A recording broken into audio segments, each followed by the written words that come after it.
Welcome, students. Today we will study a poetry from your English book First Flight, A Dust of Snow, written by Robert Frost. So before we start the poem, let us know a few important facts about the poet. Robert Lee Frost. He was an American poet and a playwright born in San Francisco, California. A Road Not Taken is also one of the popular poems written by Frost. He won Pulitzer Prize 4 times for his poetry. He won Congressional Gold Medal for his poetical works in 1960. Robert Frost was nominated for the Nobel Prize in Literature 31 times.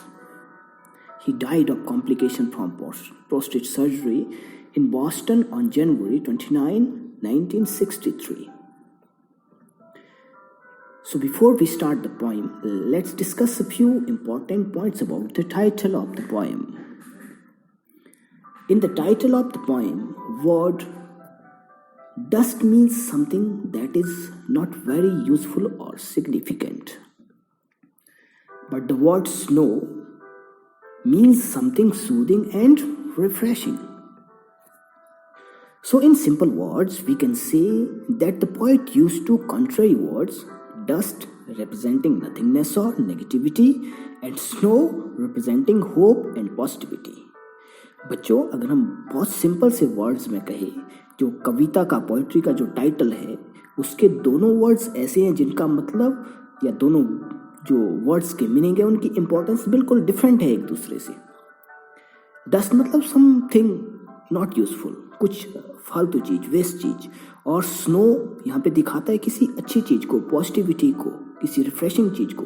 मान लीजिए आप घर से कहीं बहुत अच्छे काम के लिए निकल रहे हैं, कोई बहुत सारी डस्ट या कचरा, यूजलेस चीज आपको मिल जाए, what you will feel? You will feel like that something is going to happen very bad with you. But on the other hand, अगर आप स्नो को देखेंगे तो आपको लगेगा कि आपको कुछ बहुत अच्छा आपका काम होने वाला है, आपका दिन बहुत अच्छा निकलने वाला है. सो इस तरह से हम कह सकते हैं कि जो दो वर्ड्स पोएट ने यूज किए हैं, डस्ट और स्नो, वो पोइट्री के अंदर एक जो मूड के अंदर पोइट्स के जो चेंज होता है नेगेटिविटी से पॉजिटिविटी में, उसको बताने के लिए पोएट ने यूज किया है. So students, now let's read out the poem. Dust of snow. The way a crow shook down on me, the dust of snow from a hemlock tree, has given my heart a change of mood and saved some part of day I had rued. So, first of all, we'll discuss about the rhyming scheme of the poem. The poet used a very perfect rhyming scheme in the poetry. So the rhyming scheme of the poem is AB, AB, CD, CD. You can see in the first line, first 4 lines, the last word of the first line is rhyming with the last word of the third line, and last word of the second line is rhyming with the last word of the fourth line. And similarly in another 4 lines, the last word of the first line is rhyming with the third line. Again, the last word of the second line is rhyming with the last word of the fourth line. So this way you can say A, B, A, B, C, D, C, D. Now, before going for the detailed explanation of the poem, let's discuss a few important words in the poem. Like we have discussed about dust and snow. Another word is crow. It's a symbol of something bad. Crow का use poet ने किया है poetry के अंदर पहली 4 लाइनों में, जो किसी बुरी चीज को दर्शाता है. The second one is hemlock. Hemlock is a poisonous tree and it is also regarded as a symbol of something bad. Next one is mood. The way a person feels. Mood means the way a person feels. आप सभी जानते हैं, so many times we use this word. हम कहते हैं यार आज मेरा मूड ठीक नहीं है, तो ये this the same word mood. So another important word you can say is root. It is a feeling of regret. किसी चीज के ऊपर आपको पछताना. As the poet in first 4 lines, he was very sad. और वो पछता रहा होता है कि उसका सारे का सारा दिन बेकार निकल गया और उसने कुछ भी काम अच्छा नहीं किया या कुछ भी अच्छा काम नहीं हुआ है. So, mood means a way person thinks, and rude means your feeling of regret or feeling sorry for something. So students, now let's start the detailed explanation of the poem. Dust of Snow is a short poem written by Frost. The poem tells us that how a small moment can be very important, can change your negativity into positivity. Crow in the poem signifies sorrow and negativity. Same way, hemlock is also a symbol of something bad because it is a poisonous tree. Use of crow and hemlock describes dark and depressive side of the poet's mood. जैसे कि हमने पहले बात की, poetry के अंदर 8 लाइनें, पहली 4 लाइनों के अंदर जो पोइट बात कर रहा है उसका मूड बहुत सैड है. He was very gloomy. So जो वर्ड्स भी पोइट ने यूज किए हैं वो सारे सिंबल है किसी बुरी चीज के, some negativity, something bad like dust, crow, hemlock, all these things. Thus, in the first stanza, use of crow and hemlock represents the sad and gloomy mood of the poet. In the second stanza depicts the change of mood. The poet was upset and sad throughout the day. सारे दिन भर कुछ भी अच्छा ना होने की वजह से poet बहुत उदास होता है.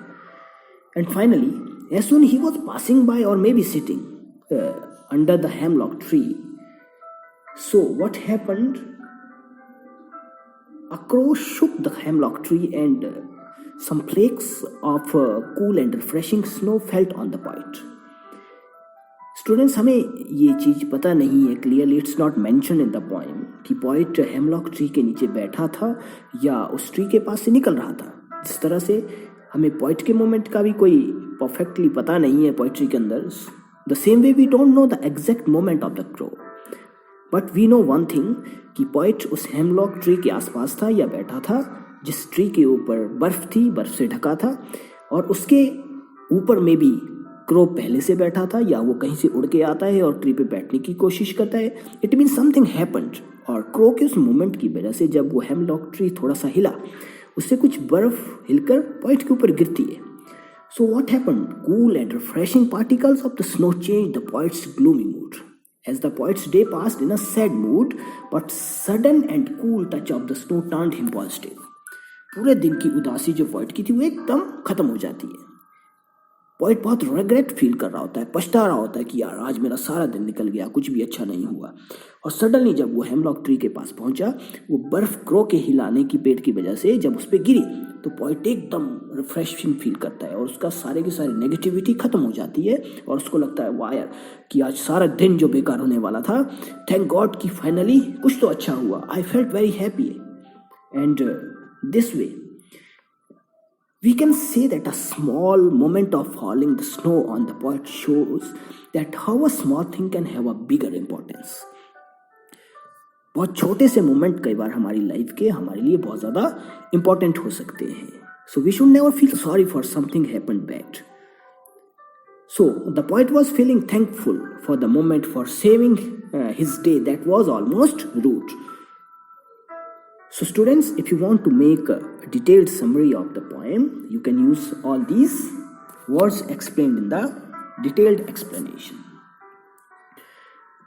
Now, if you talk about the essence of the poetry, means अगर हम poetry के छोटे से सार की बात करें कि बहुत कम words में अगर हमें कहना हो, so we can say that the poet wants to convey a message that even a thick and heavy shield of negativity can be vanished away with a small bit of positivity. Hardly matters that your day passed very badly.